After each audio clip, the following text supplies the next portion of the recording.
అది సాధారణ యుద్ధం కాదు. అది కేవలం రాజ్యాల కోసం జరిగిన పోరాటం కాదు. అది ధర్మం మరియు అధర్మం మధ్య జరిగిన అంతిమ తీర్పు. ఒక దేవుడు, సర్వశక్తిమంతుడు, కాలాన్ని కూడా ఆపగలవాడు. అయితే ఎందుకు కురుక్షేత్రాన్ని రక్తంతో నింపడించాడు? రథసారథిగా నిలిచిన శ్రీకృష్ణుడి ముఖంలో ప్రశాంతమైన చిరునవ్వు. కానీ చుట్టూ లక్షలాది యోధులు మరణానికి సిద్ధంగా నిలిచారు. అర్జునుడు విల్లు వదిలి కూర్చున్నాడు. బంధువులు, గురువులు, స్నేహితులు అందరూ ఎదుటే ఉన్నారు. శ్రీకృష్ణుడు అంతటి శక్తివంతుడు అయితే దాన్ని ఎందుకు ఆపలేదు? ఒక చూపుతో సమస్త లోకాలను కంపింపజేసే మహావిష్ణువు, ఒక సంకల్పంతో కాలాన్ని నిలిపివేయగల దేవదేవుడు. అయితే ఎందుకు శ్రీకృష్ణుడు మౌనంగా నిలబడ్డాడు? ఆ సమయంలో ప్రపంచాన్ని కదిలించిన సంభాషణ మొదలైంది. ఈరోజు ఈ వీడియోలో మనం యుద్ధానికి ముందు శ్రీకృష్ణుడి ప్రయత్నం. చాలామందికి తెలిసిన విషయం ఏమిటంటే శ్రీకృష్ణుడు యుద్ధం కోరుకోలేదు. ఆయన హస్తినాపురానికి వెళ్ళి శాంతి ప్రతిపాదించాడు.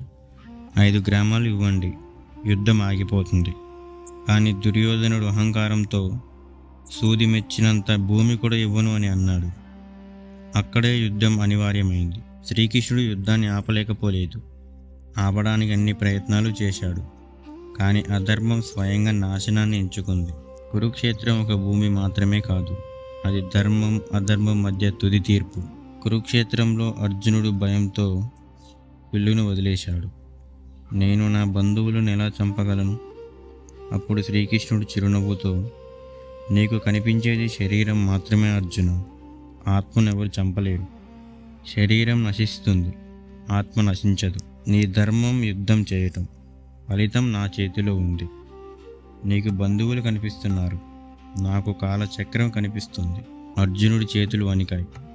అప్పుడు శ్రీకృష్ణుడు గంభీరంగా, కర్తవ్యం నుంచి పారిపోవటం కరుణ కాదు, బలహీనత. నీ ధర్మాన్ని రక్షించు, ఫలితం నా చేతిలో ఉంది. ఇక్కడ ఒక గొప్ప సత్యం ఉంది. కృష్ణుడు దేవుడు అయినా మానవుల కర్మలో జోక్యం చేయలేదు.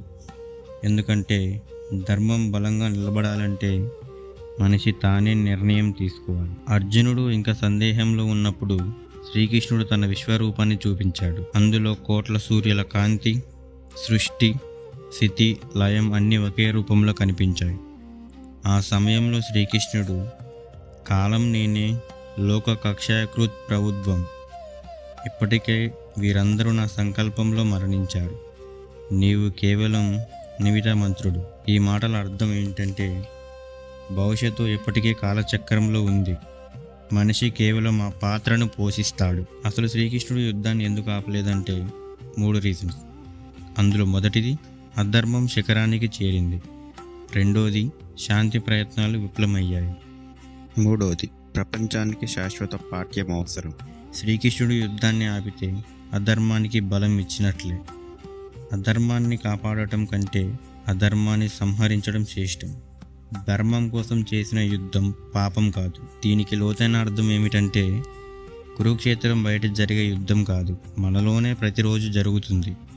మనలో ఉన్న కామం, క్రోధం, లోభ్యం అవి కౌరవులు. మనలో ఉన్న సత్యం, ధైర్యం, న్యాయం అవి పాండవులు. శ్రీకృష్ణుడు మన మనసులోని మార్గదర్శి. నన్ను వెతకకు అర్జున, నీ ధర్మాన్ని నీవు నిలబెడితే నేను ప్రత్యక్షమవుతాను. ధర్మం కోసం కఠిన నిర్ణయాలు. భీష్ముడు పడిపోయాడు, ద్రోణుడు కూలిపోయాడు, అర్జునుడు నేలపై నిలిచాడు. అర్జునుడు సందేహంగా చూశాడు. ఇది వ్యక్తిగత పోరు కాదు అర్జున, ఇది యుగాల పోరు.